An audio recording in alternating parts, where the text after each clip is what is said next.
Good morning, everybody. How are you all? Today we are going to discuss about mass and energy balance in a controlled volume.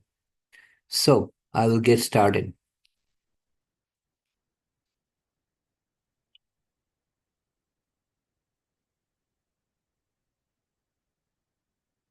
Mass and energy analysis of control volumes.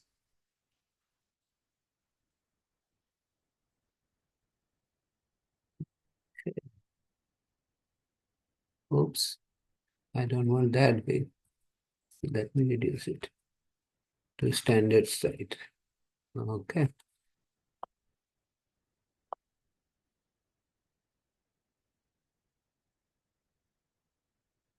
Oops. So conservation of mass and conservation of energy principles for open systems or control volumes apply to systems having mass crossing the system boundary control surface. In addition to heat transfer and work crossing the system boundaries, mass carries energy and with it as it crosses the system boundaries. Thus, the mass and energy content of an open system may change when mass enters or leaves the controlled volumes. As you see by the arrow at the top, horizontal arrow, mass is entering at the top left corner and mass is leaving the system, the system or the control surface in the bottom right corner. Thermodynamic processes involving control volumes can be considered in two groups, steady flow processes and unsteady flow processes. During a steady flow process, the fluid flows to the control volume steadily, experiencing no change with time at a fixed position.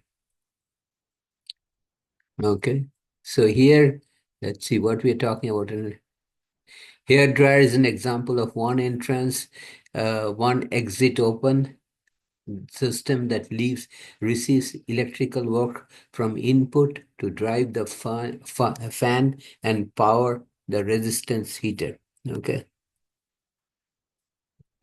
So mass flow rate through a cross-sectional area per unit time is called a mass flow rate m dot.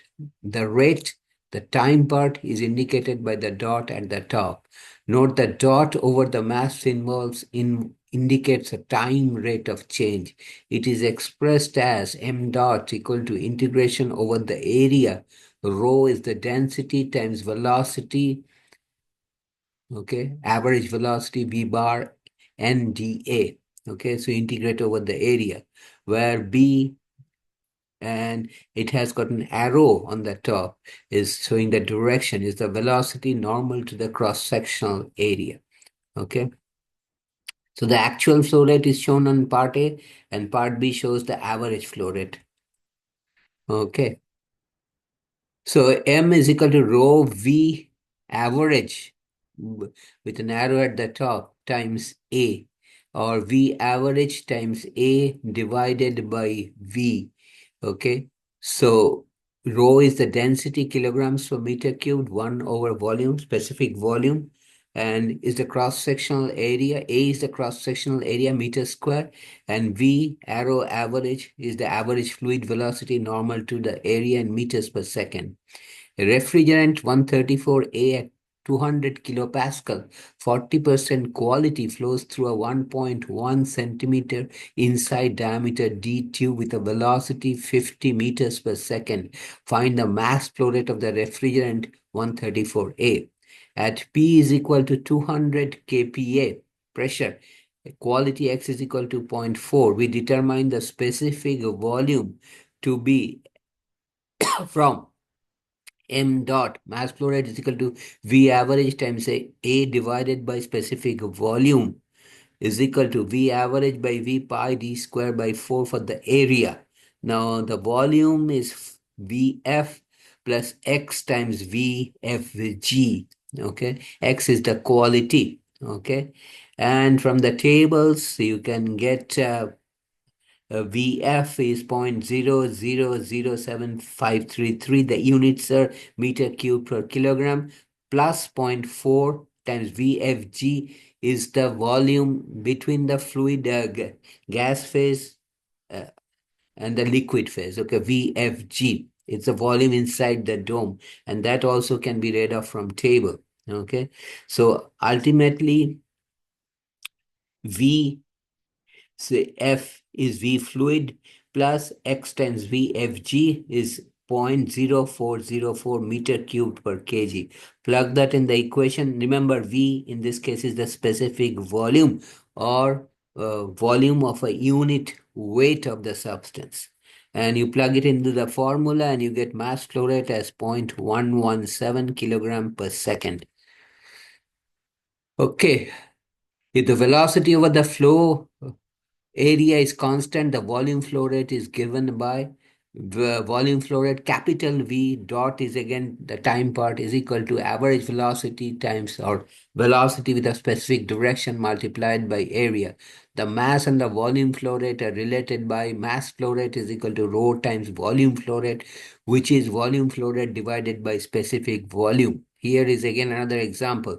Air at 100 kilopascal, 50 degrees Celsius flows through a pipe with a volume flow rate of 40 meter cube per minute. Find the mass flow rate of through the pipe in kilograms per second. So the specific volume is given by RT. R is the universal gas constant times temperature divided by pressure. So plugging in correct unit, the value of R 0.287 kilojoule per kilogram per degree Kelvin times temperature and absolute temperature divided by pressure is 100 kPa. Finally, we get the volume flow rate as 0.9270 meter cube per kg. From that, we calculate the mass flow rate as 0.719 kilograms per second. Conservation of mass for general control volume. The conservation of mass principle for the open system or control volume is expressed as is sum of the rate of mass flowing into the control volume minus sum of the rate of mass flowing from the control volume equal to time rate of mass inside. Time rate change of mass inside the control volume. In minus out is the time rate of change. Okay, most energy conversion devices operate steadily over long periods of time. The rates of heat transfer and work crossing the control surface are constant with time. The states of the mass streams crossing the control surface or boundary are constant with time. Under these conditions, mass and energy control of the control volume are constant with time. Steady state flow conservation of mass. Since the mass of the control volume is constant with time during the steady state flow process, okay, the conversion of mass principles becomes sum of the rate of mass flowing into the control volume is equal to sum of rate of mass flowing from the control volume, or mass coming in is equal to mass coming out, or sum. The thing is Greek capital S sigma, mass flowing in. Mass flow rate in is equal to mass flow rate out. Sum of mass flow rate out. Sum of mass flow rate in is equal to sum of mass flow rate out for a steady state, steady flow conservation mass. Kilograms per second. Special case, steady flow of an incompressible fluid. The mass flow rate is related to the volume flow rate and fluid density by mass dot is equal to m dot means mass flow rate is equal to rho, which is density times volume flow rate. For one entrance, one exit steady flow control volume, mass flow rates are related by this equation. Velocity in times area in is equal to velocity out times area out. Word of caution, this result applies only to incompressible fluids. Most thermodynamic systems deal with processes involving compressible fluids, such as ideal gases, steams, and refrigerants, for which the above equation will not apply. Okay, an incompressible liquid flows through the pipe shown in the figure. The velocity at location 2 is, okay, so again you apply the principle of mass flow rate in is equal to mass flow rate out, and you write it in terms of the volume flow rate and density, then volume flow rate at position 1 is equal to volume flow rate at position 2. Volume flow rate at position 1 is area times velocity at position 1 is equal to area 2 times velocity at position 2, from which you find the relationship between velocity at position 2 and velocity at position 1. Okay. Energy flows into and from the control volume with the mass. The energy required to push the mass into or out of the control volume is known as the flow work or flow energy. The fluid upstream of the control surface acts as a piston, okay, to push a unit mass into or out of the control volume. Consider the unit of mass entering the control volume shown below. Okay. So, so there is an imaginary piston at position when it is coming out, coming in actually. Okay, cross-sectional area is A, and velocity, pressure, and mass, volume, pressure, and mass are given. CV, constant volume, and is coming out as the fluid pushes upstream, pushes mass across the control surface. Work done on that fluid of mass is flow of work is equal to F times L.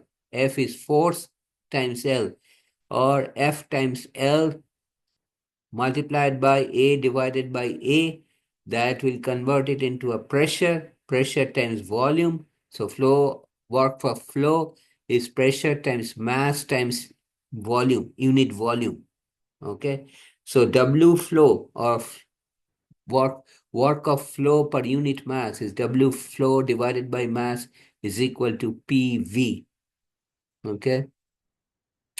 Total energy of the flowing fluid, the total energy carried by a unit of mass as it crosses the controlled surface is the sum of the internal energy U plus flow work, which is PV, plus potential energy and kinetic energy, which is written as theta is equal to U plus PV plus V square by 2 kinetic energy plus GZ. Now U plus PV can be written as enthalpy. So theta is equal to H plus V square by 2 plus G multiplied by Z. Amount of energy transport across a control surface, that is per unit, and therefore you per unit mass, previous expression, so you multiply it by the mass flow or mass of the substance and you get amount of energy transport across a controlled surface.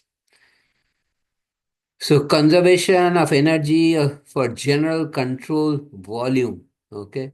The conservation of energy principle for the control volume or open system has the same word definition as the first law of the closed system, expressing the energy transfers on a rate basis. The control volume first law is sum of the rate of energy into the control volume, which is E dot in minus E dot out. Again, dot means time per unit time. Okay, it's the rate of net energy transfer by heat, work, and mass is equal to time rate of change of energy inside the control volume, which is written as delta E dot system. The rate of change in internal kinetic, potential, etc. energies. Considering that energy flows into and from the control volume with the mass, energy enters because net heat is transferred to the control volume, and energy leaves because the control volume does net work on its surrounding, the open system or the control volume. The first law becomes, so that is the first law, and where theta is the total energy per unit mass flowing into or from the control volume. The energy per unit mass theta flowing across the control surface that determines the control volume is composed of four terms: the internal energy, the kinetic energy, the potential energy, and the flow work, which again can be written as theta is equal to H plus V square by 2, the kinetic energy plus the potential energy part. Okay, so again applying the first law, we get E dot in minus E dot out is equal to delta E change in constant control volume, change in energy. So Q dot net plus sum of energy coming in minus energy work done by the system minus work flowing out is equal to delta change in energy in the control volume, okay? Where the time rate of change of energy of the control volume has been written as delta E dot CV. Most energy conversion devices operate steadily over long periods of time. The rates of heat transfer and work crossing the control surface are constant with time. The states of mass streams crossing the control surface or boundary are constant with time. Under these conditions, the mass and energy control of the control volume are constant with time, or change with respect to time is zero, derivative with respect to time of the mass and energy constant, they're equal to zero. So steady state, steady flow conservation of mass coming in, rate of mass coming in is rate of mass flowing out of the control volume. Steady state, steady flow conservation of energy, since the energy of the control volume is constant with time during the steady state flow process, the conservation of energy principle becomes again, E dot in is equal to E dot out, where E dot in is rate of net energy transfer by heat, work, and mass into the system. E dot out is rate of energy transfer by heat, work, and mass from the system. And how do you write E dot in is equal to Q in, heat in plus work in plus that sum of those enthalpy plus kinetic energy plus potential energy, that's per unit mass multiplied by the mass flowing in, is equal to Q dot out plus work out plus summation of mass exiting times the energy per unit mass, okay? Which can be totally written as Q dot net is equal to QM dot minus sum of Q dot in minus sum of Q dot out. So Q net is equal to sum of Q dot in minus sum of Q dot out. Okay. Well, that will be the net gain in heat per net gain in heat. Okay, and W dot net is equal to W dot summation of W dot out minus summation of W dot mass. A number of thermodynamics devices such as pumps, fans, compressor, turbines, nozzles, diffusers, and heaters operate with one entrance and one exit.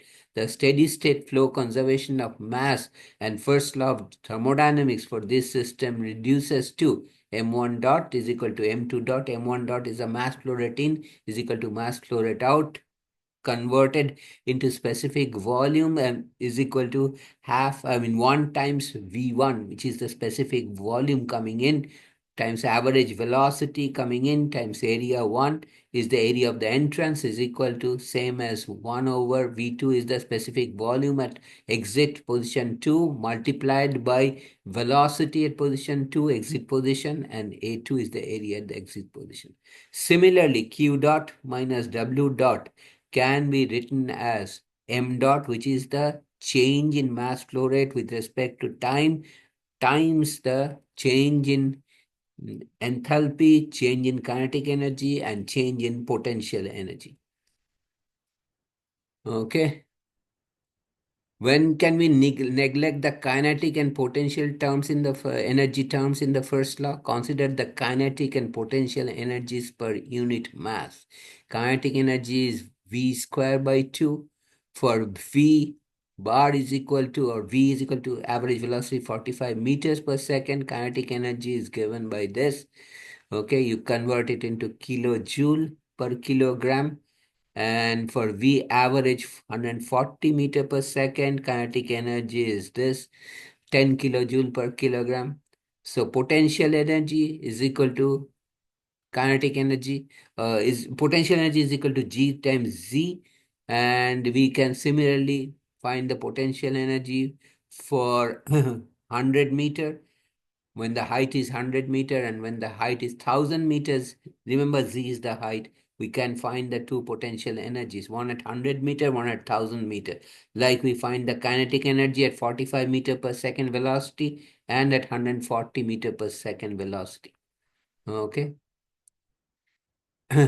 So when kinetic and potential energies can be neglected, the conservation of energy equation becomes Q dot minus W dot is equal to M dot change in mass flow rate or mass flow rate, constant mass flow rate, H2 minus H1. Again, dot implies mass flow rate with respect to time. Mass flow with respect to time. Dot is always time with respect to time. H2 minus H1. We often write this last result per unit mass flow rate as what is the difference between the first and second equation? In second equation, we have divided the first equation by m dot, which is the per unit mass flow. Okay. Why it is per unit? Because the whole left-hand side and right-hand side of the top equation have been divided by the mass flow rate, which is m dot. Okay. Where q dot is equal to q dot divided by m dot, and small w is equal to w dot divided by m.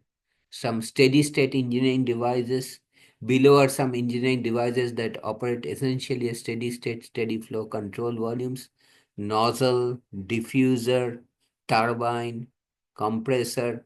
All these are steady state, steady flow control volumes. Okay. However, the throttle valve may be a new din as many of us. The throttle may be as simple as the expansion tube used in automobile air conditioning system to cause the refrigerant pressure drop between the exit of the condenser and the inlet of the evaporator. Okay, so here they're showing nozzle and diffuser. As you can see in a nozzle, it goes from large area to a small area at the exit. The opposite isn't true in case of the diffuser. From small at the entrance to large area at the exit. For flow through nozzles, the heat transfer work and potential energy are normally neglected, and nozzles have one entrance and one exit. The conservation of energy becomes m dot in is equal to m dot out, or m1 dot equal to m2 dot. 1 is the entrance, 2 is at the exit, is equal to m dot constant mass flow rate. Energy in is equal to energy out. So you write the equation from energy dot. Change with respect to time of energy coming in is change with respect to time for the energy going out. Okay, notice everything is in dot in the left side of the equation coming in, and then the right side of the equal to sign going out. Okay. And then what happens? Then for each inlet, for each exit, okay?